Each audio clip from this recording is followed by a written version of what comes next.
The year is 2 million BC, and people exit and they are in Africa.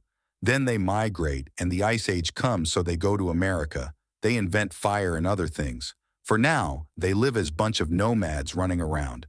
And let's skip to 3500 before Christ, as first written system was made in Mesopotamia by Sumerians. And there was an early dynastic period when Epic of Gilgamesh was written. And then there was the first dynasty of Kish.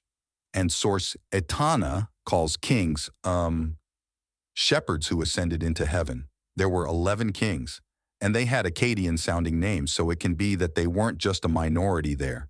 First king that we know historically existed, made up godly kings. And first king was Enmebarajasi, who may be captured and defeated Elam, and built Temple of Enlil, who is like father of all Mesopotamian gods, but we will talk about it later.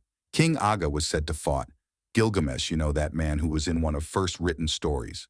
Meshiki-Angashar was the first king of the Uruk dynasty. Enmerkar was the second king and is that one from the Epic of Enmerkar.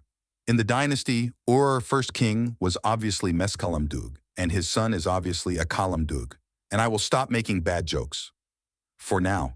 Akalamdug's son is Meshanepada, and he is first listed on the king list, and he was defeated by Lugalkidu.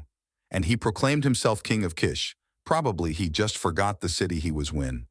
King Mesalim, not Muslim, of Kish, and he built temples in Lagash and Adab. Lugal-Anemundu conquered territory from Mediterranean to Persian Gulf, and the empire fell with his death. This pattern will continue in history. It's time for First Dynasty of Lagash, dated to 25th century BC. En-Hagel is guy who continued weird names, and it's not Hegel. And yay, he was first king of Lagash. Next was Lugal-Shah-Engur, who was high priest of Lagash. He was victorious, defeated Ur, and built temples. Eannatum made him master of all of Sumer and Uruk, and at the time of him, they had to pay tributes to gods. He annexed Kish, but it became independent after his death. He took Elam and few more cities extending to the Persian Gulf. He renamed Nina to Nineveh, and he was succeeded by Enannatum I. Then, there were few unimportant kings till Ili, who attacked Lagash.